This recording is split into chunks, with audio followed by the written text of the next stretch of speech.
조 의원께서는 국민권익위 보도자료 작성 경위를 사례로 들었어요. 이게 122자가 고쳐진 거잖아요.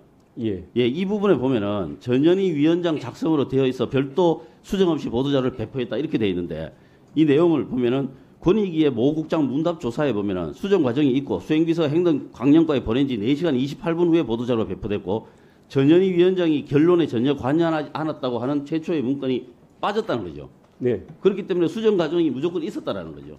네. 그렇기 때문에 이게 수정 없이 보도자료가 배포됐다고 하는 이 문건은 아예 허위다. 지금 그런 주장하시는 거죠.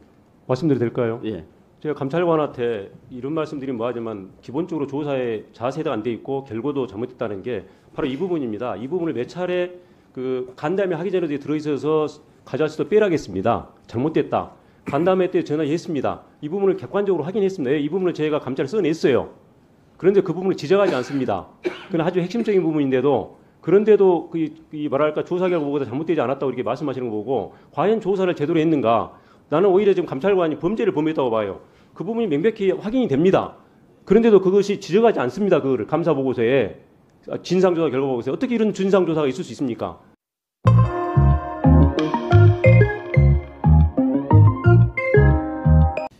지금 컴퓨터에 등재된 그 패싱 논란이 있는 문건이지 않습니까? 네. 그게 149자 수정이 반영된 건가요? 반영이 안 된 건가요? 안 되어 있습니다. 부의안이 올라와 있습니다. 그대로. 예. 그러면은 그 열람을 안 해보셨는데 그게 그 반영이 되는지 안 되는지는 어떻게 하시고 언제 하셨어요? 그 다음 주 화요일 날 이 다른 사건 하나가 제가 배당이 됐습니다. 네. 그 배당이 되면 이제 결제 대기함에 가서 그걸 들어가야 됩니다. 근데 결제 대기함에 가봤더니 이 권익위 사건이 그대로 남아 있었어요. 그래서 그 뒤에 하신 거네요? 네, 그때 그 가서 컴퓨터 내부에서 열어보시고 아신 거네요? 네. 네, 예. 그러면 다른 위원들은 이 내용을 다른 위원들도 149자가 반영된 내용을 못 보셨겠네요? 아까 말씀드렸듯이 다 공개된 이후에 봤다고 그렇죠. 말씀하셨습니다. 맞습니다. 그렇죠. 그렇게 된 거죠. 근데 그 주질의 답변 때 감사원장께서 3명의 감사위원이 찾아서 시행 절차를 중지시켜 달라 요청한 사실이 있다는 걸 확인을 해주셨어요. 이거는 조감사위원도 주장하시는 내용이잖아요. 네. 근데 중단시키려고 했는데 이미 시행이 돼 있어서 어떻게 할 수 없는 상황이었다. 다시 말해서 이거는 별다른 조치를 안 하고 이제 그냥 시행되도록 놔두었다. 이런 내용인데요. 제가 볼 때는 여기에서 두 가지 문제가 발생해요. 하나는 시행되고 있는 문건을 감사위원들이 보지도 못한 상태였어요. 기본적으로. 예. 그렇죠. 그다음에 그렇기 때문에 당연히 의결이나 결재라고 하는 게 원천적으로 있을 수가 없어요. 예. 동의하십니까? 그렇습니다. 예. 다음 두 번째 문제는 감사위원들이 원장에게 와서 시행 절차 중단을 요구했어요. 이 말은 뭐냐면은 중간에 다수의 감사위원들로부터 동의를 받았다고 하는 주장 자체가 아예 성립이 안 된다는 이야기입니다. 그렇죠. 형식적인 겁니다. 그렇죠. 그래서 다수의 동의를 바탕으로 열람 결재를 패싱했다. 이 주장 자체가 원천적으로 성립이 불가능합니다. 이해가 안 제 갑니다. 생각이 맞습니까? 틀립니까? 최고 감사국의 최고 간부들이 그런 주장을 한다는 게 도저히 납득이 안 갑니다. 그렇습니다. 그래서 감사원장께서 6월 29일 국회 상임위에 오셔가지고 원장 포함해서 4명이 동의를 받았다. 이 주장은 원천적으로 성립이 안 되는 이야기입니다. 그리고 우리가 예부 감사 나갔으면 아마 중징계로 부의했을 겁니다. 그렇습니다. 그다음에 동의를 받았다 하더라도 최종 문건이 아닌 걸로 동의를 받은 거예요. 그렇기 때문에 그 자체가 의미가 없는 것입니다. 그다음에 제가 볼 때는 이게 형법으로 따지면 여러 가지 위반 소지가 좀 있을 것 같아요. 제가 뭐 찾아봤는데 지금 문건이 없네요. 예. 여러 가지 뭐 특히 공문서 위조라든가 공전자 기록 위작, 변작, 위조 등 공문서 행사, 공문서 위조 변조, 위계에 의한 공무집행방해, 또 정보통신망 침해 행위에 관한 금지, 이거 정보통신망 이용 촉진법 외에도 걸릴 것 같아요. 그 검사 생활 오래 하셨으니까 어떤 범죄가 성립되는지도 검토를 해보셨겠네요. 공수처가 알아서 하고 있는 걸 알고 있습니다. 예. 그 다음에 여전히 남는 문제가 한 게 있습니다. 149자 수정이 경미한 수정이냐, 이 문제가 또 남아 있죠. 자, 첫째, 경미한 자꾸 수정의 경우에도 의결해야 되죠.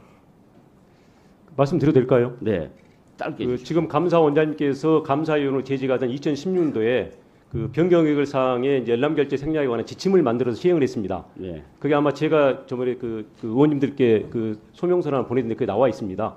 네. 잘 알고 계십니다. 원장님께서 그게 안 된다는 거를. 예. 그래서 의결이 필요한 겁니다. 근데 의결이 없었죠. 네. 예. 그래서 절차하자입니다. 두 번째, 이게 과연 경미한 수정인가? 그 내용을 한번 볼게요. 조 의원께서는 국민권익위 보도자료 작성 경위를 사례로 들었어요. 이게 122자가 고쳐진 거잖아요. 예. 예, 이 부분에 보면은 전현희 위원장 작성으로 되어 있어 별도 수정 없이 보도자료를 배포했다 이렇게 되어 있는데 이 내용을 보면은 권익위의 모 국장 문답 조사에 보면은 수정 과정이 있고 수행비서 행정강령과에 보낸 지 4시간 28분 후에 보도자료가 배포됐고 전현희 위원장이 결론에 전혀 관여하지 않았다고 하는 최초의 문건이 빠졌다는 거죠. 네. 그렇기 때문에 수정 과정이 무조건 있었다라는 거죠. 네. 그렇기 때문에 이게 수정 없이 보도자료가 배포됐다고 하는 이 문건은 아예 허위다. 지금 그런 주장하시는 거죠. 말씀드려도 될까요? 예. 제가 감찰관한테 이런 말씀드리면 뭐하지만 기본적으로 조사에 자세가 안 돼 있고 결과도 잘못됐다는 게 바로 이 부분입니다. 이 부분을 몇 차례 그 간담회 하기 전에도 들어있어서 가져와서 빼라겠습니다. 잘못됐다. 간담회 때 전화했습니다. 이 부분을 객관적으로 확인했습니다. 이 부분을 제가 감찰을 써냈어요. 그런데 그 부분을 지적하지 않습니다. 그건 아주 핵심적인 부분인데도 그런데도 이 뭐랄까 조사 결과보다 잘못되지 않았다고 이렇게 말씀하시는 거 보고 과연 조사를 제대로 했는가? 나는 오히려 지금 감찰관이 범죄를 범했다고 봐요. 그 부분이 명백히 확인이 됩니다.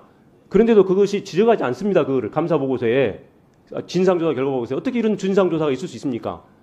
아닙니다. 1분 하면 예, 감찰관님.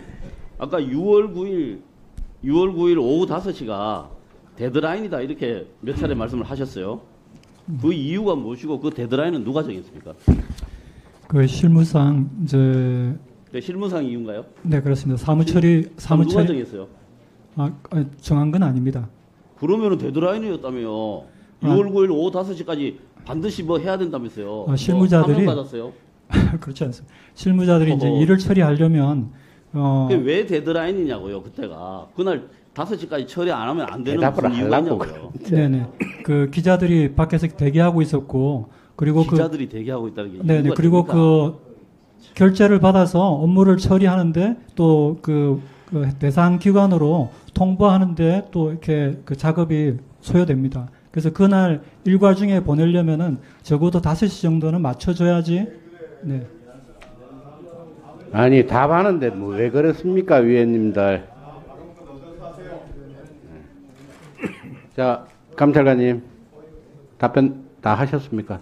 남아 있으면 더 하셔도 됩니다. 없습니다.